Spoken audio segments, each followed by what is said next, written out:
Bonjour à tous et bienvenue dans cette nouvelle vidéo InAcademy dans laquelle nous allons encore une fois travailler sur les bases de Angular. La suite de la série de vidéos donc continue. Aujourd'hui, nous abordons les HTTP clients. Donc, qu'est-ce que c'est, à quoi ça sert et comment on les utilise. Donc, je vais rentrer dans le vif du sujet, mais avant de commencer, vous pouvez nous rejoindre sur notre site internet inacademy.com. Donc, juste ici, vous avez un e-book qui est offert que vous pouvez télécharger sur les bases de l'apprentissage du développement web. Vous avez également nos cours qui sont réunis juste ici, la page contact où vous pouvez nous contacter si vous avez la moindre question et toutes nos vidéos qui sont disponibles juste ici. D'accord? Dans cette série de vidéos, on a déjà abordé pas mal de sujets. Aujourd'hui, on parle de HTTP Client. Donc, pour expliquer un petit peu ce que c'est, je vais rentrer dans les explications. Laissez-moi juste le temps de revenir juste ici, voilà, sur le composant Home Component qu'on utilise depuis le début de la série de la vidéo et qu'on va continuer à utiliser cette fois-ci. Du coup, on va aborder, comme d'habitude avec le commentaire, donc HTTP, HTTP, voilà, c'est mieux. Client. Donc, qu'est-ce que c'est? C'est en fait l'utilitaire, si vous voulez, Angular qui va nous permettre de faire des requêtes API. Donc, il existe plusieurs différents types de requêtes. Il y a les requêtes GET qui vont nous permettre d'obtenir, d'aller chercher une information. Il y a la requête POST qui va nous permettre d'envoyer une information, une donnée plutôt qu'une information. Il y a la requête PUT qui va nous permettre de modifier une donnée. Et il y a la requête delete, comme son nom l'indique, qui va nous permettre de supprimer une donnée. D'accord? Donc il y en a plusieurs autres, mais voici les quatre principales, les quatre que vous allez être amenés à utiliser si vous continuez et que vous travaillez dans ce domaine. D'accord? Donc pour ce faire, en fait, l'HTTP client, ça va nous permettre, comme je l'ai dit, de faire une requête vers une API, donc externe. Donc en gros, on va réussir grâce à cet utilitaire à contacter un serveur distant, d'accord? Et une fois qu'on aura contacté ce serveur distant, on va pouvoir du coup soit lui envoyer une donnée, soit lui demander une donnée et donc la faire venir, soit la modifier ou soit la supprimer. Par exemple, typiquement avec un serveur back de notre application. Ok, quand on va vouloir, par exemple, supprimer quelque chose en base de données, ou bien rajouter une information en base de données, ou bien la modifier. D'accord? Donc, pour ce faire, il nous faut donc une adresse API. Donc, on va aller chercher une adresse API sur Internet. Donc, j'espère que vous aimez les Simpsons. Moi, j'adore. Donc il y a une API qui est connue, qui est les citations des Simpsons. Ok? Donc citation Simpson API. Donc juste ici, voilà. Donc ça nous met à disposition une adresse API qui va nous permettre d'avoir des citations des Simpsons. Et juste ici, on nous donne la donnée, comment on va la récupérer. Donc on va la récupérer sous forme de format JSON. À l'intérieur, il y aura donc quote qui signifie donc citation en anglais. Il y aura une citation, le nom du caractère et une image pour représenter le caractère. D'accord? Pour eux, le caractère qui signifie personnage. Donc là, on est sur Nelson. C'est pour ça que je disais, j'espère que vous aimez les Simpsons, comme ça, vous allez même reconnaître. Donc, on peut continuer. Donc, ce qu'on va faire, c'est qu'on va utiliser le service qu'on a déjà créé, qui s'appelait Data Service, donc juste ici. Hop, donc là, j'avais déjà préparé, je vais supprimer, je vais le faire avec vous. Ça va être plus simple. Hop, voilà. Voilà. Donc, vous pouvez commencer du coup par déclarer.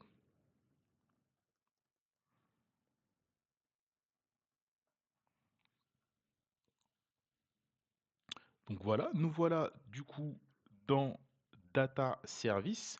Alors, ce qu'on va faire, c'est que on va commencer par déclarer une variable qui va s'appeler API URL.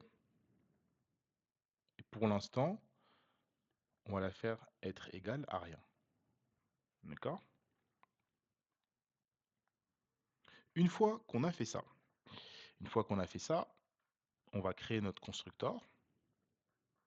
Et à l'intérieur, on va avoir besoin, comme je l'ai dit, de HTTP client. Donc on déclare la variable HTTP client et on va faire l'import HTTP client. Voilà.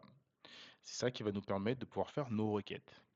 Nous, on va avoir besoin d'une méthode pour récupérer du coup les citations. Donc une méthode qui va s'appeler getRandomCoit. J'ouvre le bloc conditionnel et à l'intérieur, je vais faire un return de this. Donc la variable que j'ai déclarée, HTTP. Et à l'intérieur, comme vous voyez, là, dès qu'on va mettre le point, on a toutes les méthodes qui y font partie. Donc on va avoir put, post, get et delete, les principales qu'on a vues. Donc nous, on va utiliser le get parce qu'on va vouloir obtenir une information. On va faire un get, du coup, de this, point, et l'URL, donc l'API URL, la variable qu'on vient de déclarer, qu'on n'a pas encore renseignée, mais vous vous doutez que sa valeur, ça sera l'API. OK? L'API des Simpsons. Voilà. Une fois que j'ai fait ça, il faut savoir que pour pouvoir utiliser l'HTTP client, eh bien en fait, il va falloir que je fasse un import qui va se faire dans l'app config. Alors si vous êtes sur Angular 17, en dessous de 15, pardon, euh, ça se fait dans l'app module. Mais si vous êtes dans Angular 17, il va falloir aller dans app config. D'accord? Il va falloir rajouter provide client hydratation et provide HTTP client with fetch. Donc ça, il faut le rajouter. Si vous ne l'avez pas encore fait, vous êtes exactement comme ça. OK? Normalement, votre fichier il est configuré comme ceci. Donc là, nous, on va devoir les rajouter. Donc, on avait dit provide client hydratation et provide HTTP client with fetch. Voilà, donc ça c'est important. Si vous ne l'importez pas, ça ne va pas fonctionner. D'accord? Une fois qu'on a fait ça, on peut aller dans le composant là où on veut récupérer nos informations. Donc ce qu'on va faire, c'est qu'on va déclarer une variable qui va pouvoir contenir une citation, donc coit, string est égal à rien pour l'instant. Et on va aussi déclarer le personnage, character, de point, est égal à rien également. Ok? Vous voulez mettre l'image? On va peut-être, allez, on va mettre l'image également, donc ça est égal à un string également. Ok? On va mettre le constructeur, donc pour intégrer notre service, donc c'est bien data service, d'accord? Une fois qu'on a fait ça, on va créer une méthode qui va s'appeler getRandomCoit, donc avoir des citations de manière aléatoire. C'est bien ce que fait l'API, hein, donc on va l'appeler comme ça. Et à l'intérieur, ce que je vais pouvoir faire, c'est this.dataService. On va appeler la méthode de notre service, donc getRandomCoit. Point, il va falloir faire subscribe. Subscribe, ça va être pour souscrire en fait à l'appel API, d'accord? Et à l'intérieur, on va pouvoir mettre data, donc le nom de la data.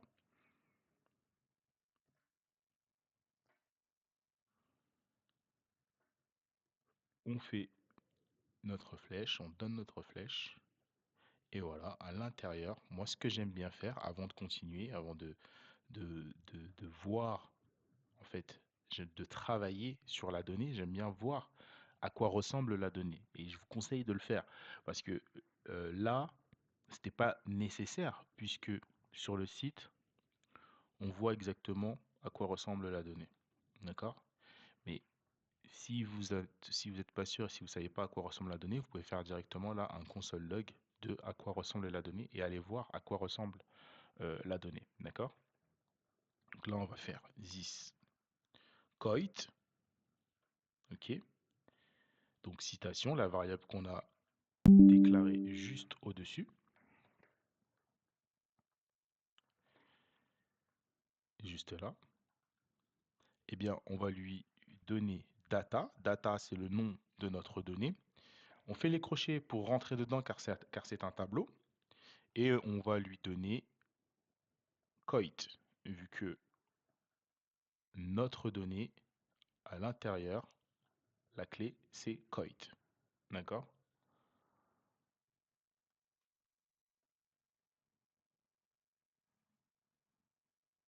Et je mets mon point virgule.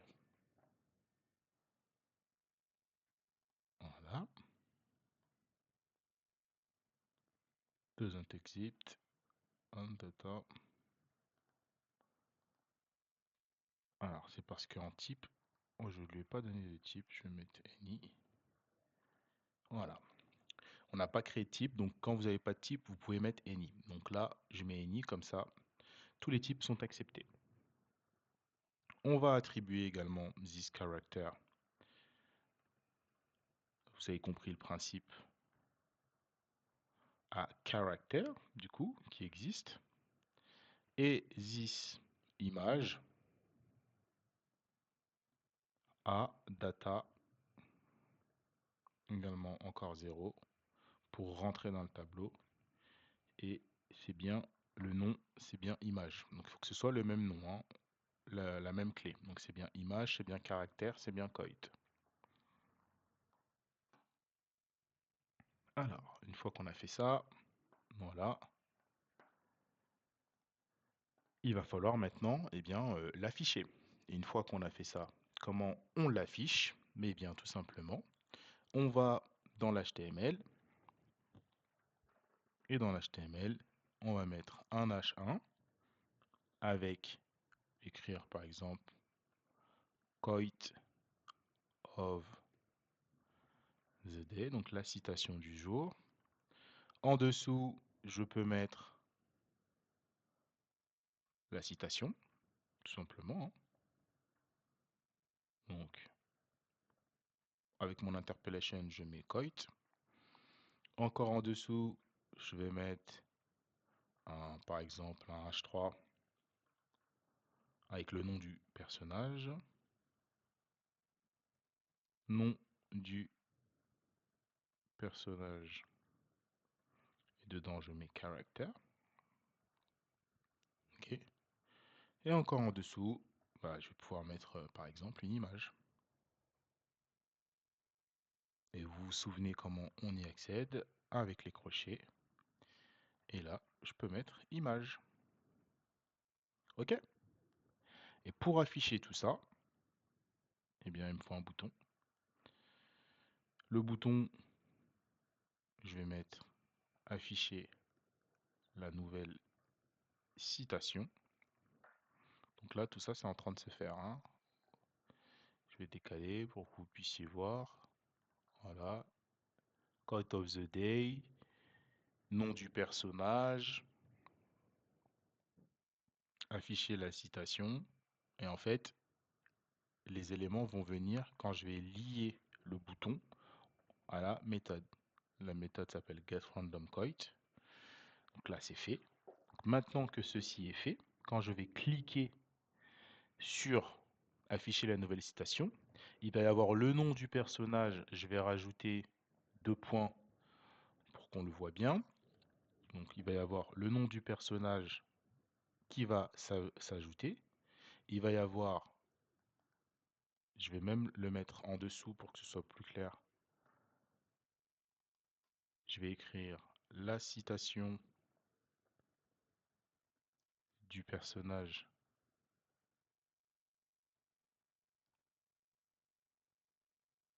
pour que vous puissiez bien voir.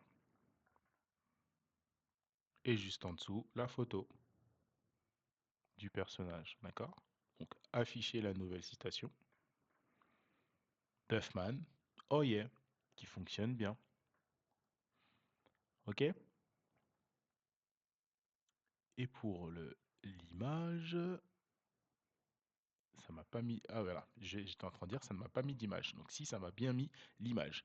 Donc Duffman, oh yeah, avec la photo de Duffman. Et si je fais afficher une nouvelle citation, vu que c'est de manière aléatoire, eh bien normalement je vais avoir un nouveau nom de personnage, une nouvelle citation et une nouvelle photo. Donc on reclique encore. Donc là cette fois-ci c'est Monsieur Burns. Donuts, I told you, I don't like ethnic food. Voilà, et ainsi de suite, et ainsi de suite, et ainsi de suite. Et donc là, on a Homer. Ok? Et là, vous pouvez, du coup, une fois que vous savez ça, vous pouvez aller chercher sur Internet plein d'API. Il y en a vraiment beaucoup, hein. Ça peut être sur la nourriture, ça peut être sur autre chose. Et là, il y a quand même pas mal de choses que vous pouvez commencer à faire. Et vous pouvez pas mal vous amuser déjà à faire des petites applications de ce genre-là. Donc là, on est déjà pas trop mal. Ok? On va se quitter sur Apu. Et du coup, je vous remercie d'avoir suivi cette vidéo. Je vous donne rendez-vous très prochainement pour la suite de cette série de vidéos sur l'apprentissage de Angular. Et je vous dis à très vite. Merci beaucoup.